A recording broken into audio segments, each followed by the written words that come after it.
कल पाकिस्तान में अजीत डोभाल का नाम गूंजा, आज एनएसए डोभाल ने मुनीर शहबाज सबको धो डाला। कश्मीर में पीएम मोदी ऐसा कौन सा काम करने जा रहे हैं कि भर भर आंसू रोएगा पाकिस्तान। अब इसका चैप्टर खोल रहा हूं। अब तक पाकिस्तान को नरेंद्र मोदी निपटा रहे थे, अब मोर्चा संभाल लिया है राष्ट्रीय सुरक्षा सलाहकार अजीत डोभाल ने, नरेंद्र मोदी के सबसे खास लोगों में से एक ने। मोदी और डोभाल की जोड़ी ऐसी है जिससे पाकिस्तान का फर्जी फील्ड मार्शल असीम मुनीर भी कांपता है। अजीत डोभाल ने आज ऐसा पाकिस्तान को ललकारा है कि मुनीर के साथ हाफिज सईद, मसूद अजहर के भी होश उड़ गए होंगे। अजीत डोभाल ने ऐसा खुलासा कर दिया, जो असीम मुनीर फर्जी फील्ड मार्शल बनकर अय्याशी कर रहा है, उस असीम मुनीर को खुद पाकिस्तान ही निपटा देगा। इसी बीच पाकिस्तान के लिए एक और बुरी खबर भी आ गई।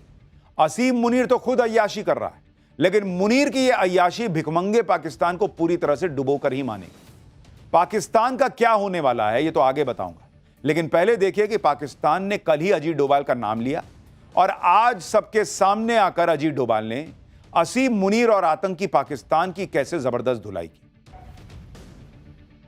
अजीत डोभाल वो हैं जिनके नाम से पाकिस्तान कांपता है। नरेंद्र मोदी और अजीत डोभाल की जोड़ी ने पिछले 11 साल में पाकिस्तान के पसीने छुड़ा कर रख दिए। पाकिस्तान तो आए दिन डोभाल का नाम लेता रहता है कि डोभाल ने पाकिस्तान की दुर्दशा करके रख दी। पाकिस्तान में चींटी भी मरती है तो पाकिस्तान डोभाल डोभाल चिल्लाने लगता है।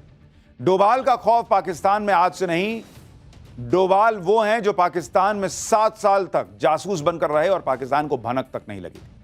अब तो अजीत डोभाल पाकिस्तान को खुला ठोक रहे हैं, तो पाकिस्तान घबराया हुआ है कि कब फिर कहां से मार पड़ जाए।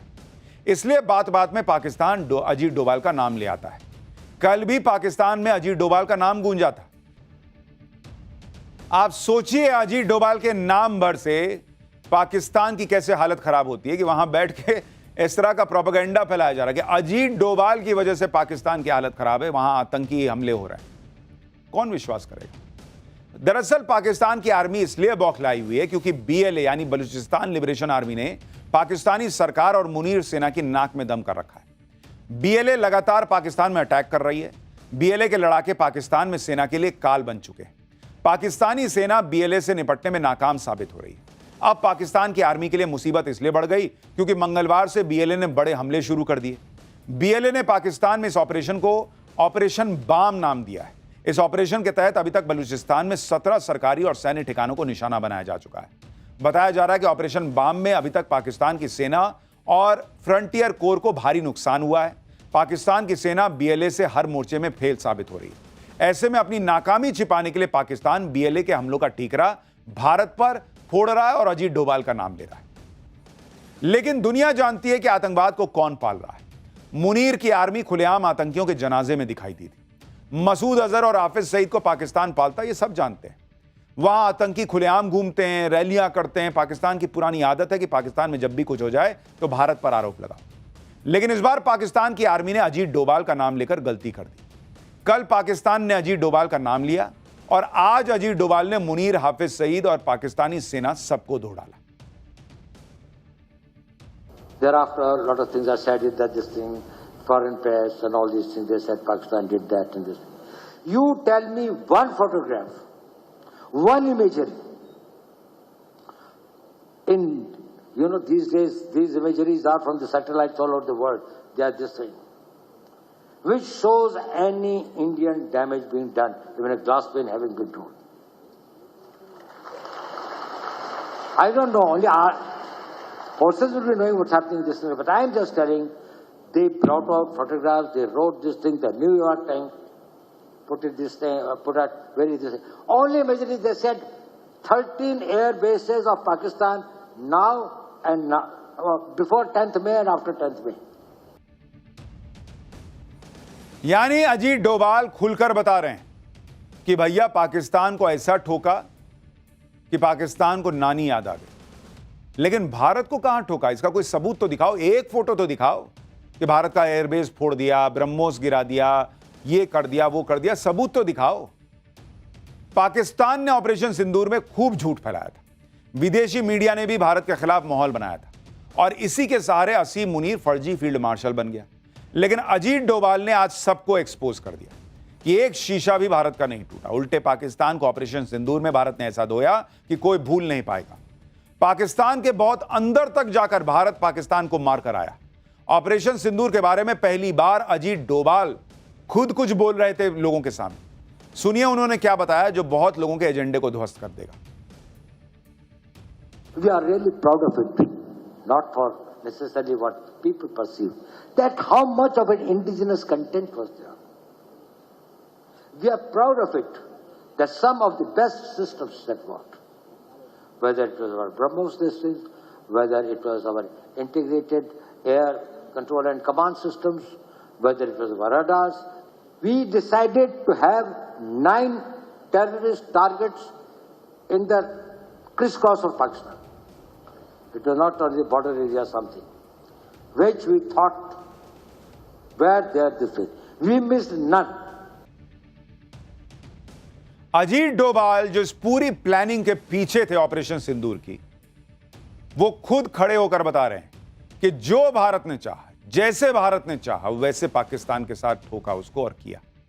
अजीत डोभाल ने जो जो बातें बताई, अगर उसकी सच्चाई पाकिस्तान की पब्लिक तक पहुंच जाए तो फिर वो फर्जी फील्ड मार्शल बने घूम रहे असीम मुनीर को दौड़ा देगी, क्योंकि असीम मुनीर इसी झूठ के सहारे जिंदा है। पाकिस्तान में चौड़ा घूम रहा है कि भाई हमने तो भारत में ये कर दिया वो कर दिया। इसी झूठ के सहारे असीम मुनीर पाकिस्तान में ताकतवर हो गया। ताकतवर बनकर असीम मुनीर जमकर अय्याशी कर रहा है। हमने आपको बताया ही था कि असीम मुनीर आजकल ऐसे तेवर में है कि पाकिस्तान का राष्ट्रपति उसके सामने फेल है। लेकिन आप यह देखिए कि इधर मुनीर की अय्याशी चल रही है, उधर पाकिस्तान की जनता कंगाली से जूझ रही है, कंगाल से और कंगाल होती जा रही है। कंगाल पाकिस्तान में हाहाकार मच गया है। पहले ऑपरेशन सिंदूर में पाकिस्तान ने मुंह की खाई, अब भूखों मरने की नौबत आ गई। वर्ल्ड बैंक ने जो नई रिपोर्ट जारी की है उसके मुताबिक पाकिस्तान के लोग और ज्यादा गरीब हो गए।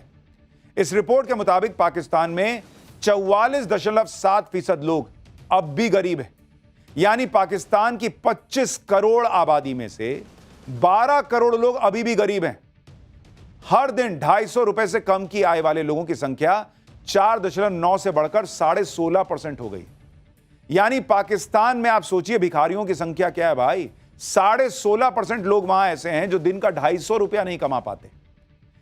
पाकिस्तान में गरीब लोगों की आबादी लगातार बढ़ती जा रही है। मल्टी डायमेंशनल पॉवर्टी इंडेक्स बताती है कि पाकिस्तान में 30% से ज्यादा लोग स्वास्थ्य, शिक्षा और जीवन स्तर में भारी कमी का सामना कर रहे हैं। इस दिशा में पाकिस्तान से अच्छे तो पड़ोसी बांग्लादेश और नेपाल के आंकड़े हैं। वर्ल्ड बैंक ने अपनी रिपोर्ट में बताया कि अगर बड़े सुधार नहीं हुए तो पाकिस्तान दक्षिण एशिया में गरीबी का सबसे बड़ा सेंटर बन जाएगा।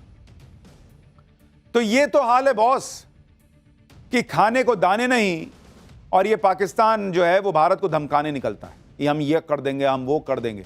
अरे अपने लोगों को पहले खाना खिलाओ यार, कायदे से उनको जिंदगी तो दो। देखिए कैसे भिखारियों जैसे रहते हैं ये लोग, और देख के दुख होता है कि इतना लड़ भिड़ के अलग देश बनाए, मार काट मचाए, और उसके बाद ऐसी जिंदगी जी रहे हैं। और ये मुनीर ये बड़े बंगले में रहता है भाई, बड़े बंगले में रहता है, घूमता है, मजे करता है, वहां की फौज के लोग मजे करते हैं।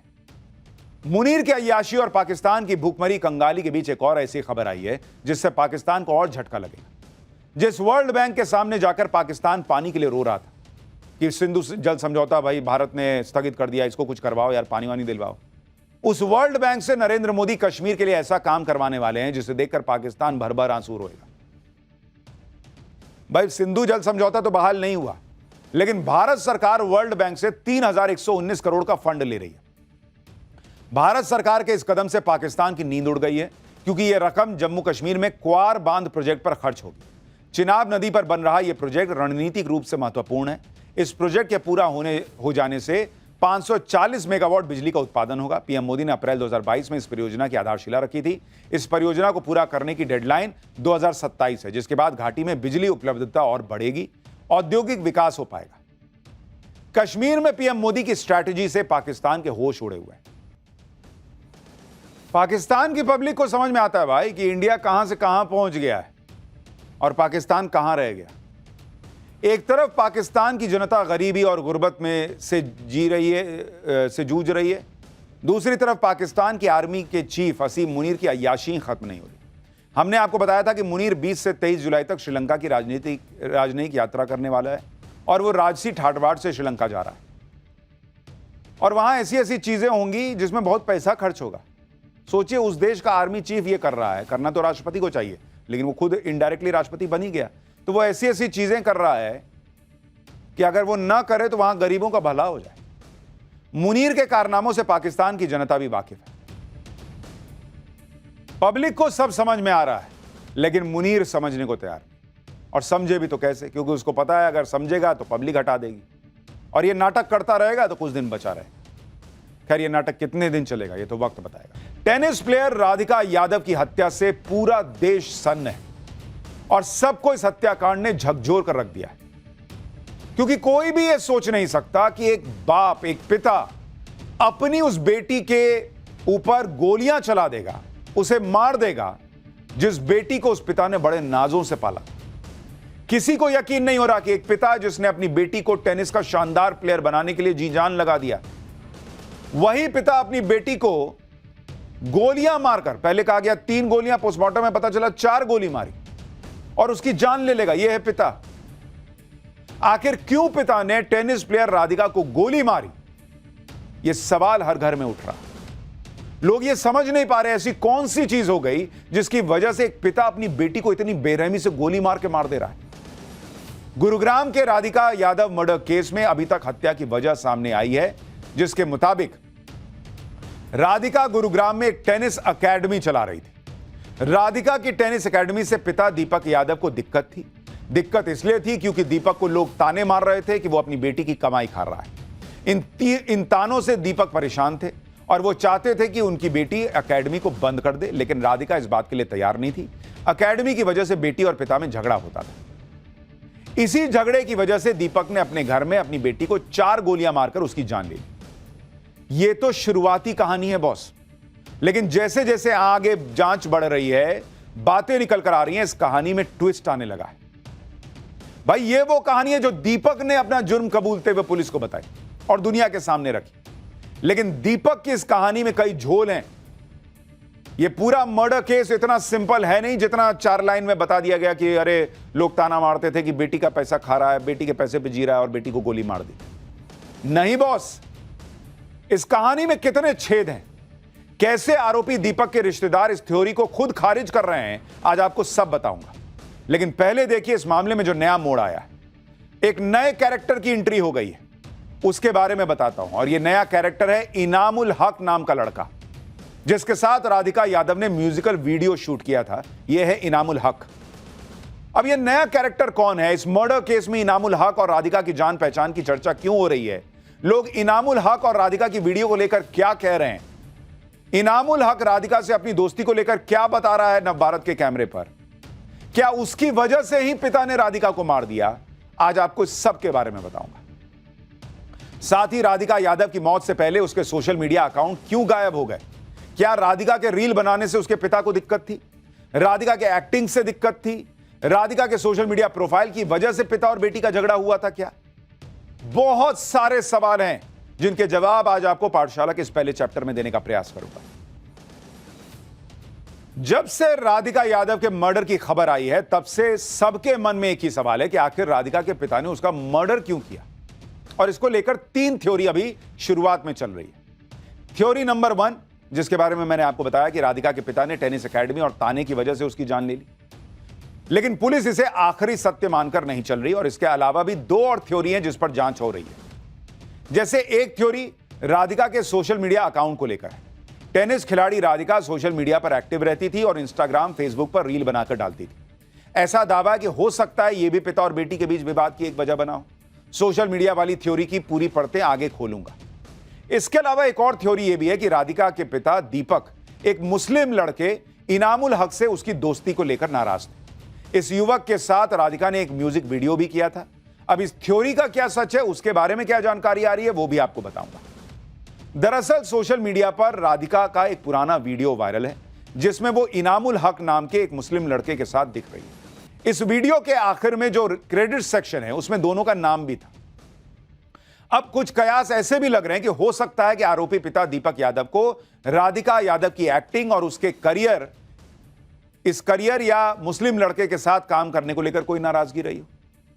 जिस इनामुल हक का नाम राधिका के केस में आ रहा है उससे टाइम्स नाउ नवभारत ने फोन पर बात की। इनामुल हक ने राधिका के साथ आए वीडियो के बारे में हमें बताया कि यह वीडियो 1.5 साल पहले शूट हुआ था। उसके बाद राधिका से उसकी बात नहीं हुई। इनामुल हक ने यह भी बताया कि राधिका ने उस वीडियो को ज्यादा शेयर नहीं किया था। फिर 3 महीने पहले ही इनामुल हक ने राधिका को फिर कांटेक्ट किया था। इनामुल हक ने राधिका से दिल्ली में एक और वीडियो शूट के लिए पूछा। हालांकि राधिका ने इस ऑफर में ज्यादा इंटरेस्ट नहीं दिखाया। राधिका ने कहा था कि वो अपनी सहेली से पूछेगी और उसके बाद से दोनों की बात नहीं हुई। इनामुल हक ने कहा कि राधिका से उनकी पहचान प्रोफेशनल रोल तक सीमित थी। वो ना राधिका के घर का एड्रेस जानता था, ना उसके परिवार के बारे में कुछ जानता था। इनामुल हक का कहना है कि वो राधिका की तरह कई एक्ट्रेस के साथ काम कर चुका है। इनामुल हक ने बताया कि राधिका को एक्टिंग में इंटरेस्ट था, इसलिए उसके साथ बात हुई थी। इनामुल हक का दावा है कि यह वीडियो सिर्फ 4 से 5 घंटे में दिल्ली में ही शूट हो गया था और राधिका अपनी मां के साथ शूट के लिए आई हुई थी।